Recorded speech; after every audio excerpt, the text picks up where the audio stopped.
It's Monday morning right now. I'm sitting in the paddock again with my horses.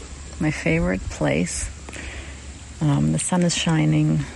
There are a few clouds, which is nice because I'm in Queensland, Australia, and it's too hot without the clouds. It's a beautiful day. You'll hear the beautiful birds in the background. The screeching as well. That's the cockatoos. They screech. I love them. I wanted to talk about I had an experience yesterday which was amazing. When you're on this journey, and you don't have to call it a spiritual journey, it can be a personal discovery, self-discovery, inward journey or a healing journey. It feels like a healing journey. Sometimes I just hate saying spiritual journey, or I am spiritual, or this is spirituality. I think it can divide. I think it can make people tense up and go like, ooh, what's she doing? What's is she dancing under the full moon and playing with crystals and stuff?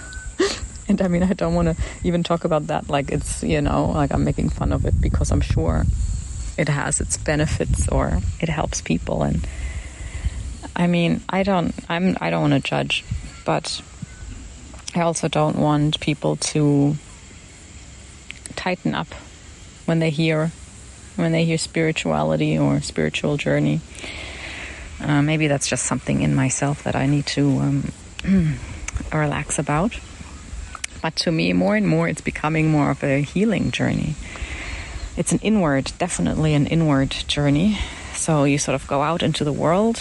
You're born, you get to know life, you learn to talk, to walk, to meet people, to interact, to grow yourself, to figure out who you are and in relation to the world. And then suddenly you stop and you think, this sucks. I don't want this anymore. Who am I? What's happening? Why is it like this? Why do I have to do this? Why? And you reach a point where you just lose, lose interest in the world, because it's just the same old shit. And you're not getting anywhere, and you're a mess inside. So then you turn inside and you go, what the hell is happening here? And why hasn't anyone paid attention? Why has this been going to shit in here for all these decades? And who's in charge? And then you realize, oh man, I'm the one in charge. I was meant to look after all this. All right. So now we dive in and we clean up. And that's how you learn to ground yourself, to find yourself, to discover yourself, and to see all this stuff you've collected over the years, and you can finally tidy up and clean out. And you start seeing more clearly that what you're doing in there is you, the real you, is cleaning up stuff that's not you. You suddenly see that, this depression, for example, and these reactions are not me. I am not depressed, but depression is here. Emotions are there, triggers are there. And I am the one looking at them, aware of them, and healing them, changing them. And then stuff changes, goes away, and you realize more and more that none of that ever was you. None of that. You were never stuck in anything, but you've always been the one, the witness, the one observing, the one who was meant to be running the show, but you didn't know because you got so lost in that play. so identified. And the more you do this and the more you dive in, the more you understand, I'm working with this body. Wow, this body is so connected to everything around it. It's all just one. You know, you can't take the body out. You can't take the mind out. It's all interconnected. Wow. And you notice that more and more. And you notice that you are just not a part of that. You are the one observing it and watching it change and influencing it and healing it, making it better. Now that you are aware and now that you've realized that, whoops, I'm the one who's meant to be looking after this here. And the more you do that, the more of a space is created, right? Between you and the world. Between you and your body, your mind, the emotions, the energies. And I had this experience, and it's so awesome. Like experiences, that's the thing, right? You can read stuff, you can listen to people, you can learn, and it's all great. And then you try and implement it in your life. And once you have the experience, that's when it really clicks. That's when you know, okay, what I read was right, was true, or what that person told me is true. Because it is only an idea, it is only something out there. It is never really your reality until you experience it. You have to have the direct experience, and that's what makes it real for you, you know? So I love having experiences that sort of show me that, wow, you know what all these sages have been talking about all these thousands of years is true. Even though I sort of intellectually believed them, now I had the experience, you know, and it's different. It hits differently. Of course it does, right? Okay, so what happened yesterday? Hold on, I'm just going to move my chair because there are people around today and the sun is hitting me now and it's getting too hot. Okay, and I'm sitting in front of horse poo, but that's okay. No, wait, I'm still too close to people. It's okay. All right, I'll just focus on this. All right, so yesterday, okay, now first I have to go back more. So I've had my upbringing, my whole life really has been less than pleasant in that I never had a person that was regulated and safe. I never had a safe person in my life.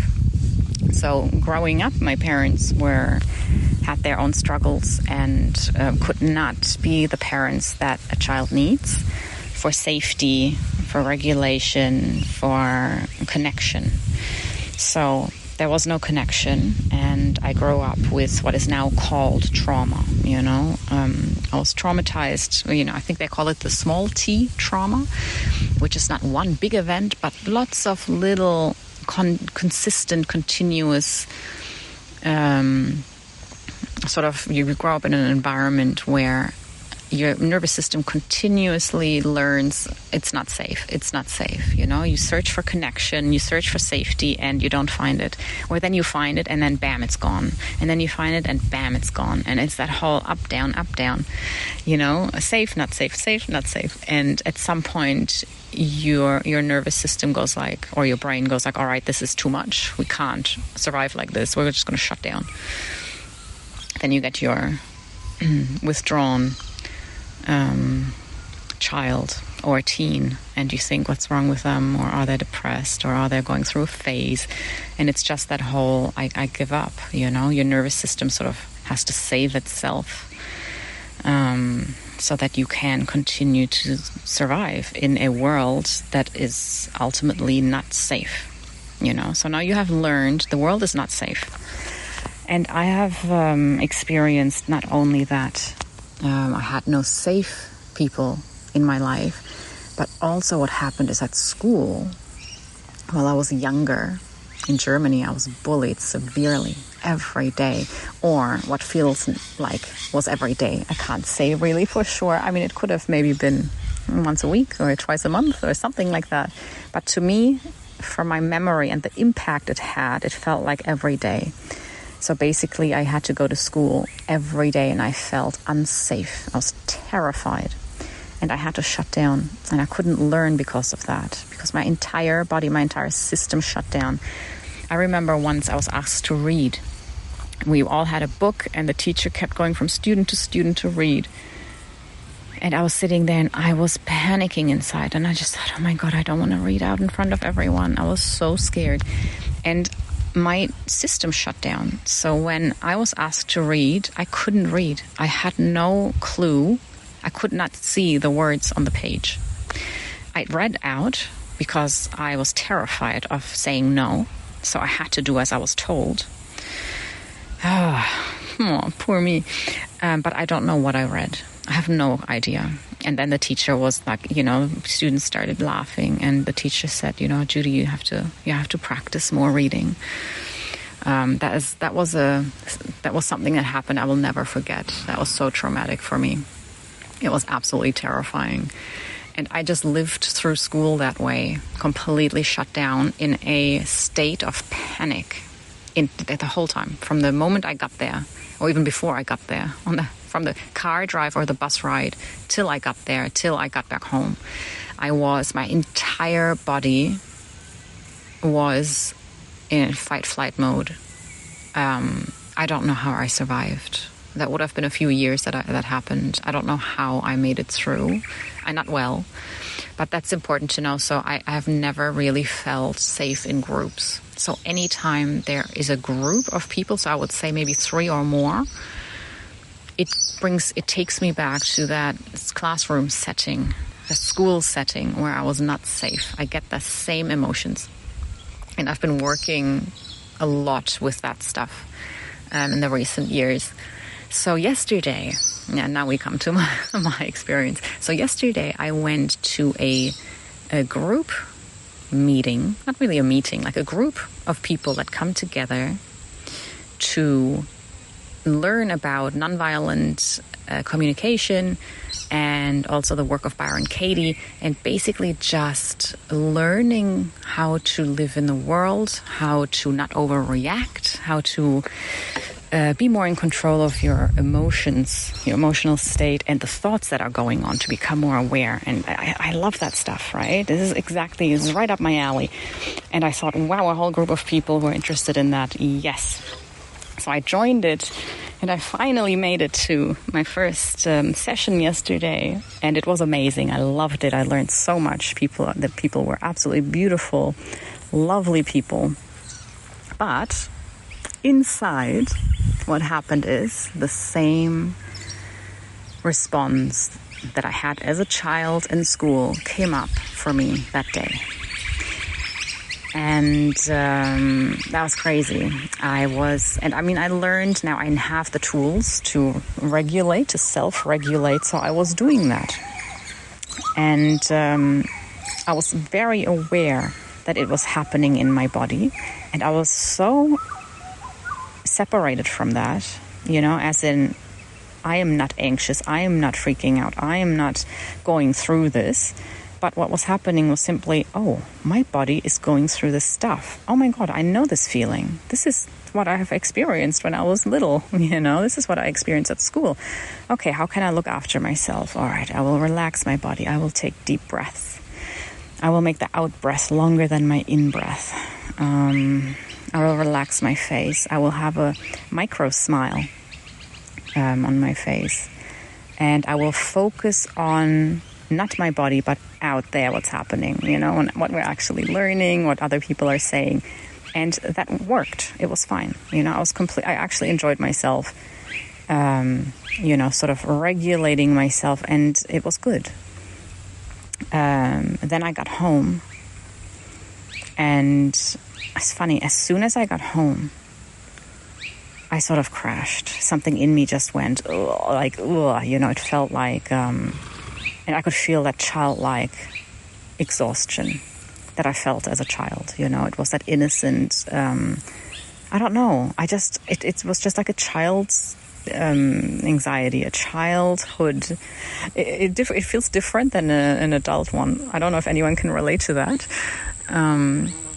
it was just this, childlike fear, uneasiness. It was all through my body, So I was like, all right, Judy, let's lie down, let's meditate. So I did a loving kindness meditation. And then I have a friend who has been told by her doctor to relax. She's very uptight. She's very full on, very always thinks she has to control everything or help everyone and be the number one person for everyone. People pleaser type of thing. And she has to learn to look after herself and to just relax and not have to have all the answers for everyone, or people will be fine without her. And to do that, I offered to help her, with meditation and yoga and stuff. So I remembered that, and I was like, I'm going to write a yoga flow for her. So I finished my meditation, and then I was, sitting there, and I thought, okay, what else can I do to help myself? And I was like, yoga. And, selfless service. So, okay, I'll do yoga, but I won't just do yoga, but I will write this yoga flow for my friend and then try it out and see if it hits the way I want it to hit. So I did that. And then I ate some chocolate, because chocolate is my soul food. And that all took about an hour, around an hour. And the difference between how I felt, how I came home, and after that hour was day and night. Like a complete day and night. I shock myself with this every time it happens. I'm like, come on, you can't sit down for 20 minutes and meditate and then do stupid bit of yoga and feel better. Like, no way. There has to be more. Like, there has to be a pill.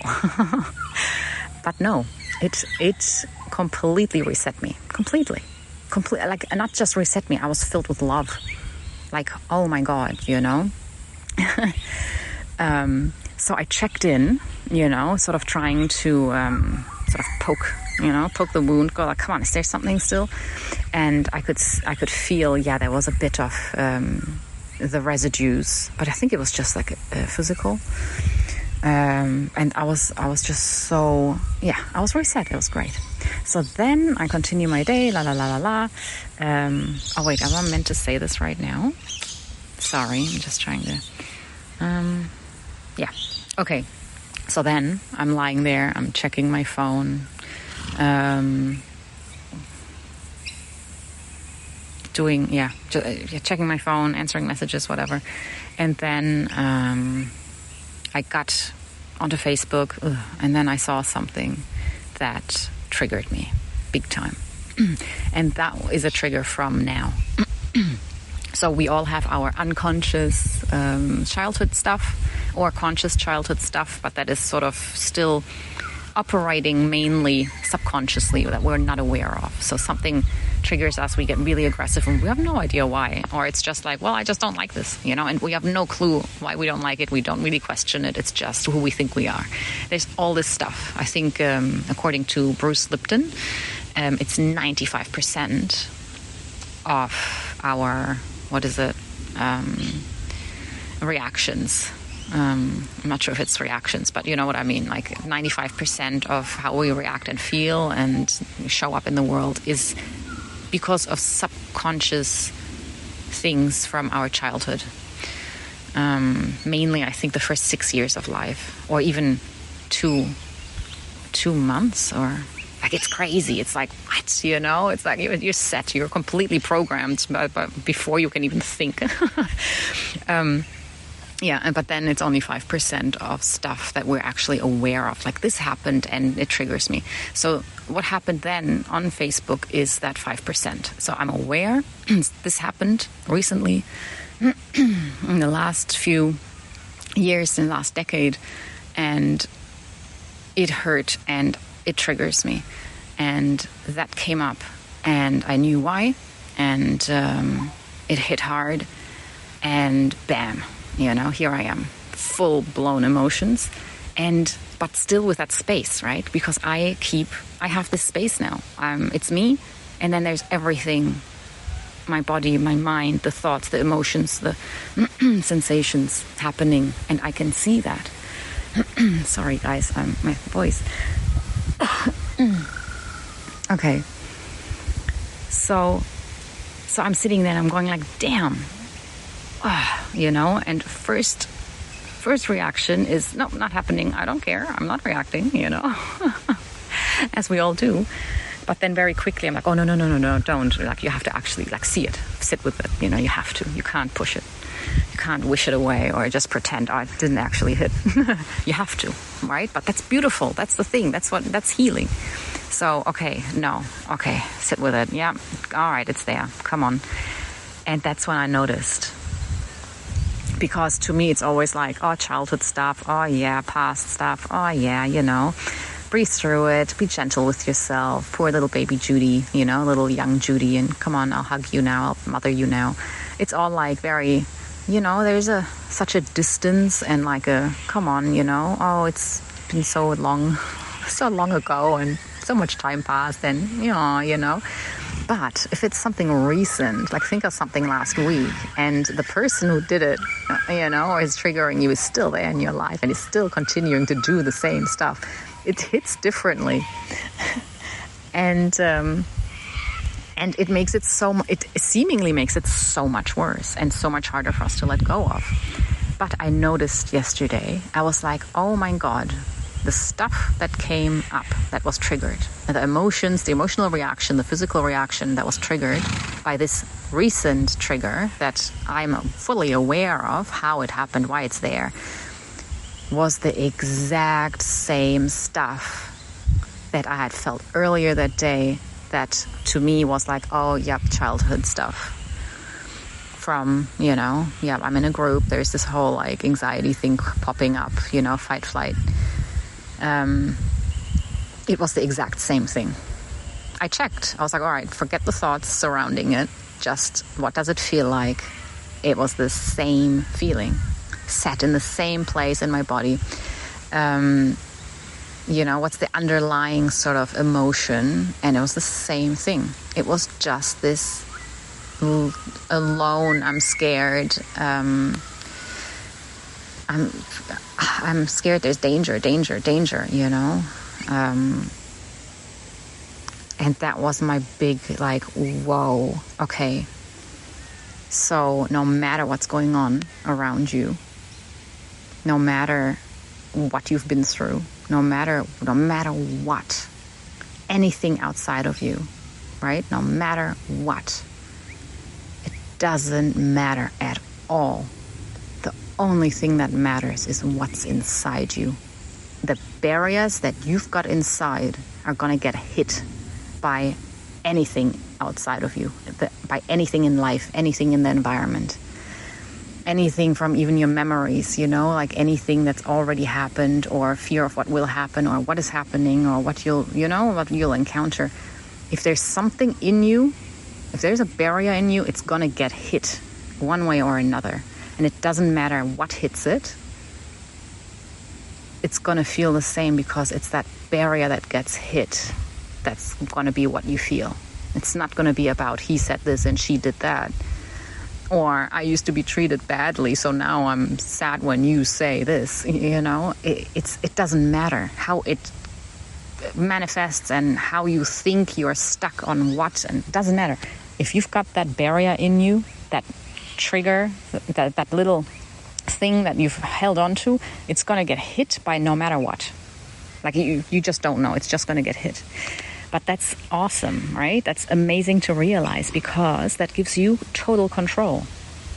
So now you don't have to worry about what's around you and what's going to come and what's going to happen and how's she going to treat me and is he going to leave me? And none of that stuff suddenly matters because all that you have to do is do your work.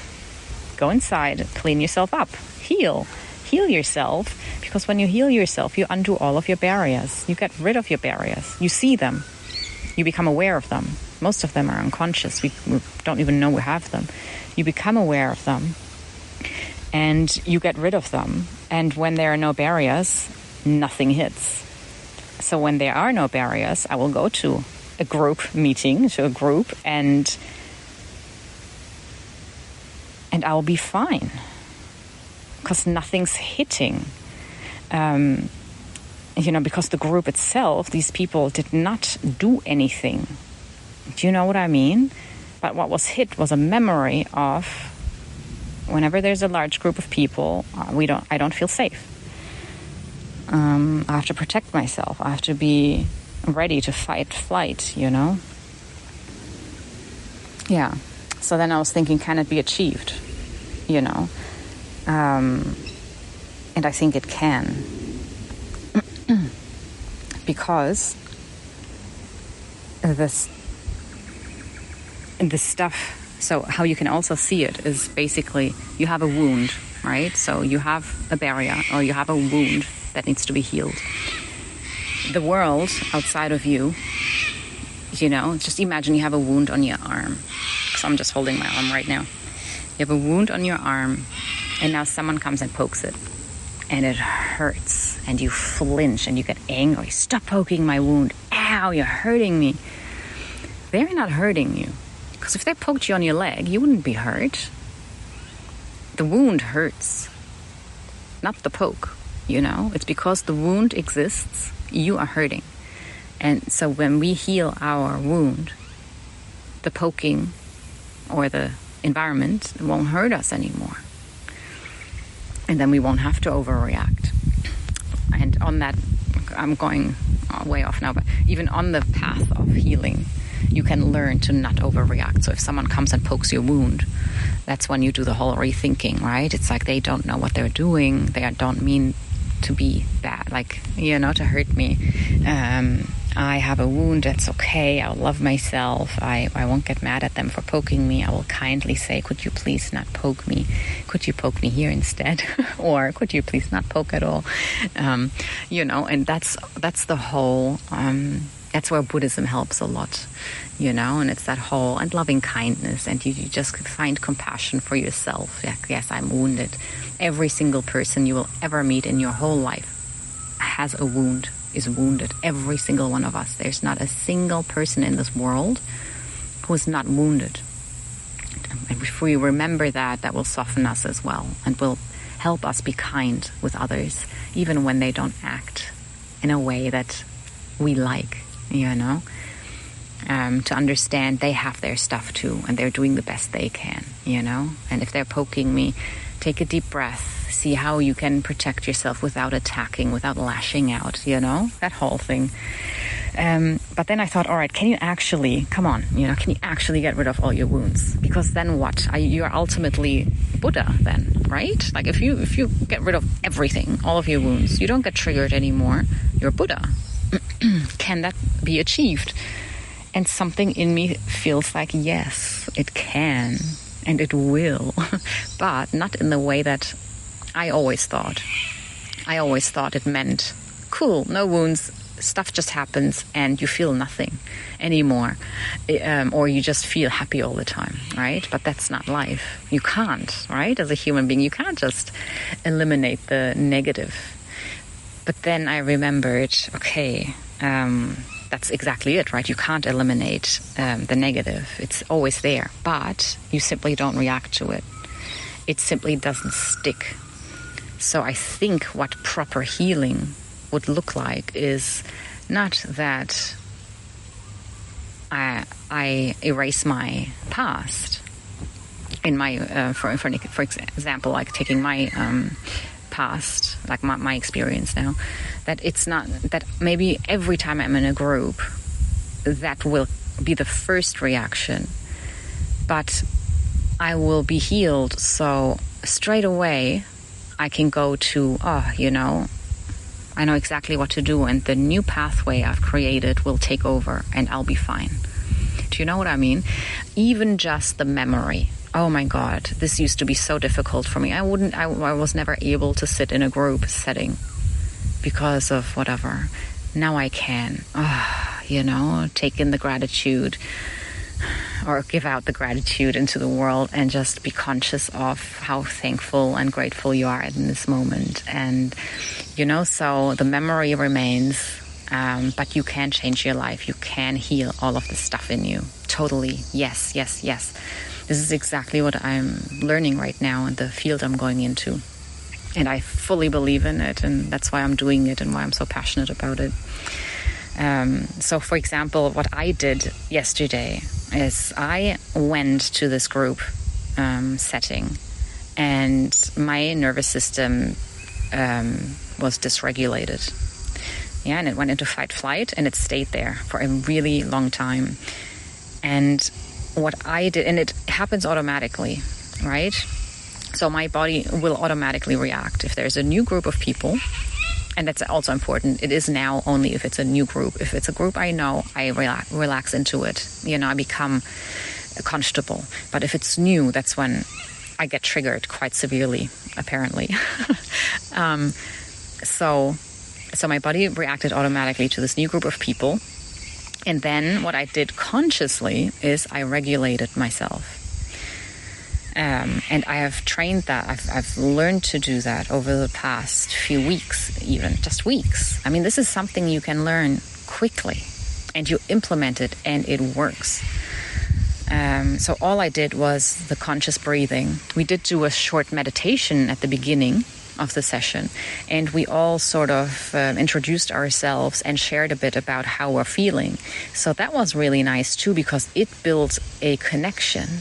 So, like I said, the group was amazing. It was absolutely amazing. They were so, all sort of want the same thing, We're all quite conscious of emotions and healing and, learning to communicate better.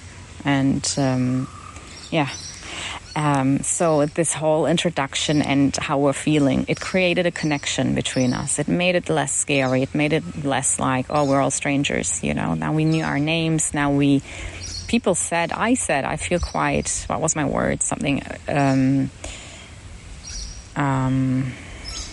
what was it? Not uncomfortable, uneasy, I think I said. I'm feeling very uneasy, and that was when I was starting to notice, like, what's happening here, and other people shared too that they were quite nervous or struggling, and that was so nice. It just unarms you, If people show vulnerability and you just say, look, this is how I'm feeling, this is it. I think it helps people also be vulnerable and come out and exhale and relax,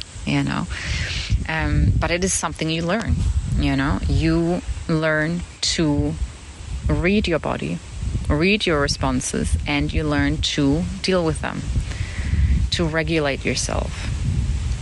Because, what happened for me was that I had a stressed nervous system, and I was looking for threats. That's what a stressed nervous system does. It has to. That's how you survive. It's a survival mechanism. And a regulated nervous system allows you to feel safe, So even if you're in a new environment, you regulate your nervous system and you can relax and feel safe and be open to connect, And that's another thing. If you don't feel safe, you're not going to connect with anyone. So yes, I reset my nervous system. I think, like I said, breathing, making the out breath longer than my in breath, consciously relaxing my body, sitting back in my chair, making sure my shoulders were soft, not tensed up and up to my ears, I even opened my palms and sort of opened them up, facing up. I don't know why, if anyone knows if that does something. I know in yoga we do it sometimes, but I just turned my palms upside down. Facing up. I opened my hands. I made sure my belly was really soft so that I didn't hold in my gut, but just let it all out. Okay. Let it all out. And I softened my gaze and I kept it down, pointing down a bit. I looked down, I softened my eyes. I had a micro smile on my face. And then I just focused on this beautiful connection that with other people, that they were already ready to connect and already such beautiful people. And then I regulated, and then I was able to build connections and enjoy my day. And it's such simple things, Okay, so another thing that I wanted to mention that makes this a bit difficult. So basically now I want you to also think, okay, what can you do, to get out of that? And when you're triggered, to recognize that's not me. First of all, it's something happening that's been happening for donkey's years, since I was a little kid or since before I was born, I don't care, but for a very long time, okay? It's unconscious. Oh, sorry, there's a lot of wind now. Okay, sorry, I just paused for a second because the wind was picking up. Okay, so where was I? Yes, what I wanted to mention. So I want you to try and also be able to regulate yourself, right? It's called self-regulation. When you are triggered, when you feel like you can't cope, to try to also calm yourself down. It is a skill that will, oh my God, it will improve your life. It'll change your life like you have no idea, right? But if you have trauma, if you have PTSD, if your triggers are super intense, if you've never done this before and whatever comes up gets really big and you feel like you can't cope, right? That can happen. And then maybe you do need help, support, by seeking a therapist, trauma-informed therapist. Please, oh my God, if this is you, make sure your therapist is trauma-informed. Make sure whoever you're working with, and it doesn't have to be a therapist, it really is so much about connection. It is about feeling safe, and it is about feeling connected. So it can even be a family member. But what I'm noticing now would be important is that this person is trauma-informed, that it understands how trauma functions, what it does to your body. Because there is this one thing, for example, is your emotions, right? First of all, of course, we want to understand that we are not our emotions. They are simply energy moving through us. And we have just held on, when we have trauma, then we've held on to this energy and our systems aren't working properly. They're dysregulated, and that's why I think we're sort of hanging on to negative energy more than a healthy person would or a regulated nervous system would. And that can get very intense, right? So we can have a very intense emotions, especially because our brains shut down. Usually, if there's trauma, our brains shut down because our brain's saying, we can't deal with this. This is too much for us. We need to survive. So we're going to shut this down. We're not going to think about it. We're going to pretend it never happened. Let's move on. And then we move on and we feel like, oh my God, I feel so numb. I feel like my life doesn't mean anything. I can't feel anything. I don't want to do anything. You go to the GP and the GP says, yeah, depression, here, take this pill. Done. Great. Okay. So what can happen is once you do access your emotions and they do come up and they rise up, they can be so intense. And why that happens is because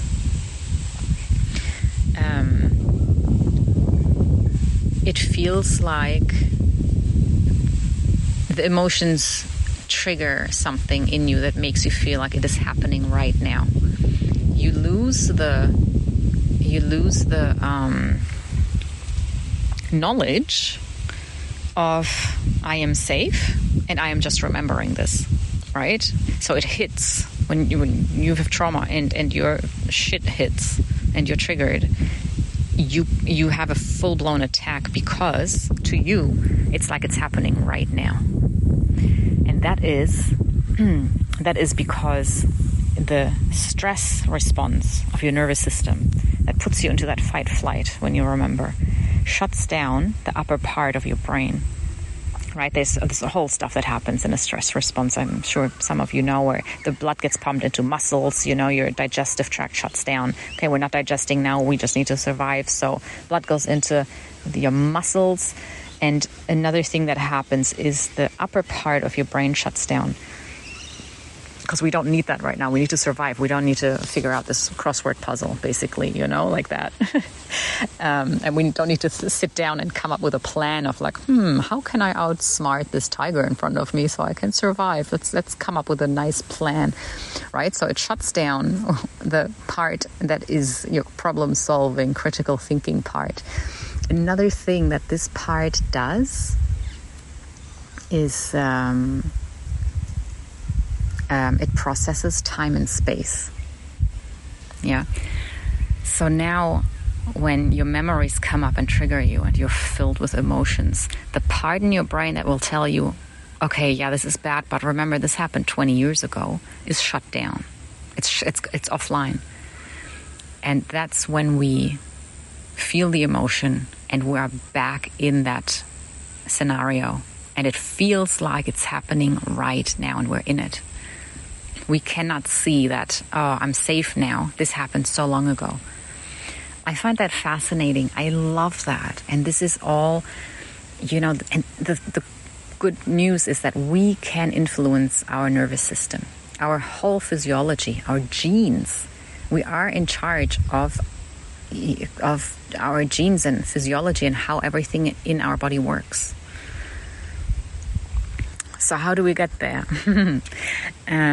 So if you can't separate yourself from your emotions and your physical body and the world, sort of, where you feel and sense that space where you are the observer, there are a few things you can do right now to help you with that, and also while helping you discover that space. That for me is the ultimate solution to every single thing, every problem in life ever. It's that realization, I am not the person. But that is also such a difficult thing. But on the way to that, you can start to regulate your nervous system. You can start to create different pathways in your brain to help you heal physically. So I would say, number one, develop a meditation practice. I think especially loving kindness. I don't know why I feel that way. I haven't heard that. I haven't read about it. There might be other ones that are better. I know there's like a polyvagal meditation. Oh no, wait, that was yoga. Anyway, there's other stuff as well. But I just feel like for me, it's always the loving kindness meditations that do something that helps me the most. And it would be even better if you could develop a meditation practice with a group of people, because our healing is always facilitated in a group setting, because we are social mammals, we are social creatures, and we need other people to co-regulate with, to feel safe with. We need that connection. It is so important. I can't express how important it is. So if you can find a group to meditate with and you all are in the same space, that would be the ideal, the absolute best. But please start on your own if that's all you've got at the moment, at least for the daily ones. And then maybe every now and then you can go to a group meditation. Then the second one, which I'm not doing, but I'm sort of doing now, in a sense, is journaling. I hear it so much. I love writing, but I haven't really done it, but I think I'm going to start doing it. I am doing it indirectly, like with this podcast episode, for example. I sort of journaled and saw what came up with the stuff yesterday and had my little epiphany. That's sort of putting it all down on paper, But if you can make it a habit every day, every night before you go to bed maybe, or every morning you wake up and then before you go to bed, write down how you're feeling, If you're feeling good, write you're feeling good. And then write what you're thinking. How are your thoughts? What are your thoughts? Think about who you were with, that you were feeling good. Were you with certain people? Were you alone? Were you in what setting were you? Were you with animals? What were you doing, right? And write down how your body feels. So I'm feeling good. How does that feel inside my body, physically, physiologically? Write that all down. And then when you feel bad, you do the same thing. Who were you with? Were you alone? Were you with animals? What setting were you in? What were your thoughts? What are your thoughts? How are they different? And you'll see, like, holy crap, like the stuff I'm thinking when I'm not feeling good, it's horrible compared to how I think when I'm feeling good, and how that influences your thoughts. And that it helps so much because it shows you how crazy your mind is and how you really can't trust your thoughts. They will just turn on you, and then they will be your best friend, and they'll do anything and everything. Like, my thoughts sometimes can tell me I'm the biggest failure. I am good for nothing. I will never, count to anything. I will never be able to do anything. Like, who are you kidding? Who are you kidding, Judy? But then my thoughts will say, oh my God, you're doing so well. This is amazing. There's so much I want to do. Oh my God, I can't get it all. Like, there's not enough time in my life to get it all, to manifest all of this stuff. And I'm full of energy, and I'm full of love, and I'm full of I just want to do. And, it's crazy. It's like day and night. So to write it all down and notice, wow, this really goes up and down. And then number 3, move. It's so important. We have to move our body. And it doesn't have to be gym or whatever, but try and find something you like, and try and find something that is rhythmic. So yoga has been shown, I think they're doing studies on it, or have done studies. If you know Bessel van der Kolk, he's Dutch. But lives in America. I'm pretty sure he said that he did a yoga study. He studied yoga and the effects of it on your physiology, on trauma, and it is incredible. And theater as well, he said. But I don't think there was a study done on theater. But yoga for sure, but then also dance, any type of dance, tai chi, qigong, karate, even walking or running, the rhythmic left, right. You can even incorporate that into a meditation. You can do a walking meditation, but move your body. The moving is so, so, so important to get that energy, that stuckness moving, And then number 4, I would make a list of people that you feel safe with. And I would focus on being with them because, like I said, connection is paramount. Feeling safe is the number 1 most important thing in healing. Feeling safe and being connected. And if you don't feel safe, you cannot connect. But if you do feel safe, it is not enough. So first of all, get to safety. Once you are safe, connect, find people. If you don't have safe people in your life, that's okay. I've been there. It's okay. Find pets. Go into nature. Pets, animals can help you co-regulate. I don't know if I've mentioned that before. I could go into that. I am obsessed with this topic. I have been co-regulating with horses my whole life, and I didn't even know it. I'm pretty sure they have saved my life on multiple occasions. They have gotten me through the darkest of my days. I'm pretty sure they've stopped me from, suicide, or at least wanting to go there. And I didn't know until I'm learning about it now. But animals, especially mammals, appropriate mammals, they can help you regulate. Horses, 100%. Dogs, yes, but I haven't been able to do it. My dogs sort of always, every time I cried or didn't feel good, they sort of looked at me like from the corner of their eyes, like, oh, what's going on there? I don't like this. They would run away.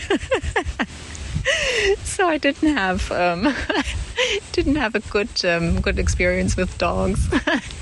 But they are used for this stuff. Cats, I think maybe even guinea pigs. Like if you have hold a guinea pig, and pet it. But animals help so much, Don't downplay that. Don't say, oh yeah, it's just an animal though. I need a human being. Animals will save your life. They can take you beyond your crap more than a human being if you let them, if you are willing. And nature as well. Even though nature feels maybe not as alive as a human being or an animal, it is incredibly powerful. And start there. Yeah, if you don't have a safe person, start in nature or start with an animal. If you don't have a safe animal, start in nature. 100% it will help you. But then keep your focus on finding people to co-regulate with. It sounds so weird, but to people that are safe, basically. People you can exhale with, people that will provide a space for you where you can ground yourself and connect. That's when you will heal. This will be the start of your physiological healing. And then beyond that, of course, we do the whole self-inquiry and we realize and recognize that we are not the body, we are not the mind. This is not who we are.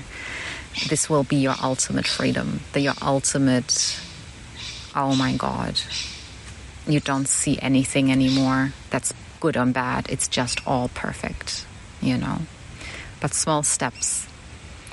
So yes, number 1, develop a meditation practice. Number 2, start journaling. Number 3, find a movement to move your body, preferably rhythmically.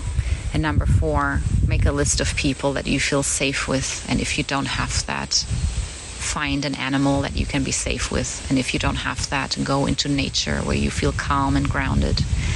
And keep your focus on finding people that will become your safe people. They are out there.